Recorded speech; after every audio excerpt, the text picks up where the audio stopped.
kita di channel yang penuh imajinasi, informasi gratis, tidak bayar. Subscribe. Assalamualaikum warahmatullahi wabarakatuh. Apa kabar teman-teman? Mudah-mudahan kita semua selalu dalam lindungan Allah Subhanahu wa Ta'ala. Andai dunia ini terlalu sempit, ketahuilah bahwa hati sangat luas. Ada banyak peluang di dalam sana yang Allah sediakan, lebih dari cukup untuk berbagi. Hidup hanya sekali, mari kita bikin berarti. Peristiwa demi peristiwa terjadi di negeri ini, dan dari banyak peristiwa tersebut, beberapa di antaranya menjadi pemberitaan publik, heboh, menjadi topik diskusi di media sosial, di kantor-kantor, di warung-warung kopi, di tongkrongan-tongkrongan pinggiran jalan. Salah satu peristiwa yang heboh minggu ini adalah apa yang dialami oleh anggota DPR Arteria Dahlan bersama ibundanya dengan seorang perempuan yang dari pemberitaan kita dapatkan informasi dia adalah salah seorang kerabat dari TNI Angkatan Darat. Peristiwa yang sebenarnya personal, private, tetapi karena tidak diselesaikan dengan cara-cara manusia beradab, sesuatu yang seharusnya jika kita mengamalkan ajimat kita yang bernama Pancasila, tentu selesai di tempat dengan senyum, dengan silaturahmi, dengan bersalam-salaman satu sama lain. Itulah yang kita sayangkan kalau melihat sosok-sosok yang terlibat dalam peristiwa tersebut. Seharusnya mereka adalah orang-orang yang berpendidikan, berstatus sosial yang lebih dari rata-rata kita, dan ya barangkali juga memahami budaya bangsa, tentang sopan santun, tentang nilai-nilai kemanusiaan yang juga lebih dari kita. Tetapi yang terjadi adalah mereka tidak mampu mengelola konflik simpel barangkali dengan baik, sehingga yang mereka kedepankan adalah arogansi personal dan membawanya ke ranah hukum. Alangkah tidak eloknya sesuatu yang sangat private bisa diselesaikan secara keluargaan, kemudian dibawa ke kepolisian kita yang dalam sehari-hari tugas-tugas rutin mereka sudah luar biasa tinggi loadingnya, masih saja dibebani oleh hal remeh-temeh yang seharusnya sekali lagi bisa diselesaikan secara kekeluargaan. Kita berharap peristiwa ini bisa selesai dengan mengedepankan mediasi, sehingga tidak perlu lagi diumbar di pengadilan, tidak perlu lagi negara mengeluarkan biaya untuk proses penyelidikan, penyidikan, dan penuntutan, serta melibatkan hakim di pengadilan. Terlalu banyak peristiwa yang lebih penting dari ini. Jadi sekali lagi, mudah-mudahan kedua pihak mempunyai kerendahan hati untuk saling memaafkan, untuk saling introspeksi diri, dan menyelesaikannya secara keluargaan.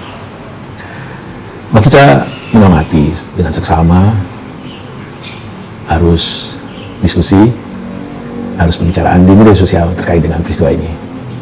Dan jujur, Bang Gica amat sangat sedih. Karena apa? Karena media sosial yang seharusnya kita manfaatkan untuk hal-hal yang bisa membangun kebersamaan, bisa membangun persaudaraan.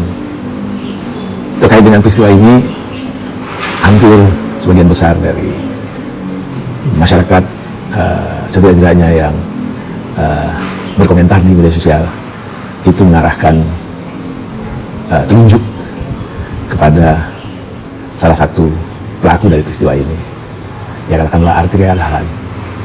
Mereka mengaitkan peristiwa ini dengan peristiwa-peristiwa yang lalu terkait dengan karakter atau perilaku dari Arteria Dahlan yang menurut persepsi mereka dalam diskusi-diskusi di ranah publik terlalu arogan, terlalu emosional, dan cenderung tidak menghargai lawan diskusinya. Setidaknya peristiwa apa yang dialami oleh Pak Emil Salim yang ketika ada talk show di TV One mengalami insiden kecil sebenarnya dengan Arteria Dahlan yang dipersepsikan oleh publik Arteria membentak, berlaku arogan terhadap senior bangsa, terhadap pemimpin bangsa, terhadap bapak bangsa, Emil Salim. Menurut kita mengaitkan satu peristiwa dengan peristiwa lainnya tentu sah-sah saja. Tetapi menarik kesimpulan dari satu peristiwa yang kita tidak paham bagaimana posisi yang sebenarnya, itu adalah hal lain yang seharusnya tidak terjadi. Mari kita dewasa dalam arti kata, jangan menjadi pembawa korek api yang bukannya memadamkan api tapi malah menambah api, menambah titik api. Dan terkait dengan apa yang dialami oleh Arteria Dahlan yang banyak dibully di media sosial, ini hanya fenomena kecil saja. Banyak tokoh publik lainnya yang terlibat atau katakanlah mengalami satu peristiwa, dan peristiwa yang dialami tersebut dikait-kaitkan dengan peristiwa lain yang sebenarnya tidak ada sangkut pautnya dengan peristiwa yang terakhir, bahwa secara psikologi karakter seseorang memang berkelanjutan, itu soal lain.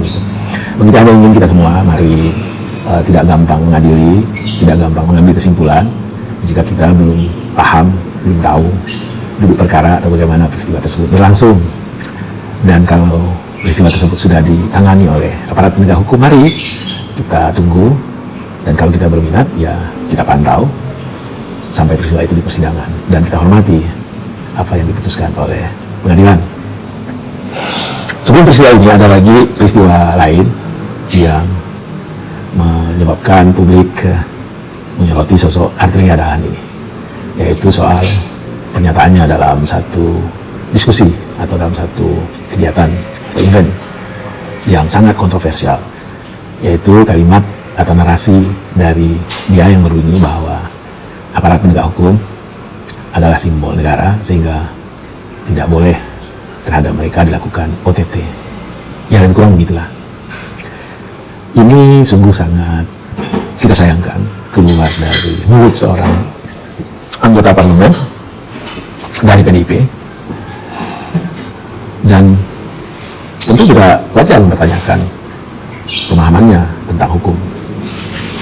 Di mata hukum, apapun atau siapapun yang melakukan tindakan kriminal, apalagi korupsi yang menyangkut hak banyak publik, dirampok, dicopet, tentu tidak ada ampun siapapun itu. Dan terkait dengan pernyataan bahwa aparat penegak hukum adalah simbol negara, barangkali Arteria perlu membaca kembali Undang-Undang Dasar 45, apa itu yang disebut sebagai simbol-simbol negara, atau apa itu simbol-simbol negara. Dan sepanjang yang Bang Ica tahu, aparat penegak hukum bukanlah bagian dari simbol negara. Seperti apa demikian kisah pendek ini terkait dengan peristiwa demi peristiwa, dan ada peristiwa yang mengungkah menjadi ranah pembicaraan publik, dan kita berharap sekali lagi bahwa yang dialami Arteria di bandara bisa diselesaikan dengan baik secara keluargaan, dan kita juga berharap mari kita dewasa menggunakan media sosial, jangan menjadi hakim, jangan terlalu cepat mengambil kesimpulan atas satu peristiwa sebelum kita memahami duduk perkaranya. Wabillahi taufiq wal hidayah. Wassalamualaikum warahmatullahi wabarakatuh.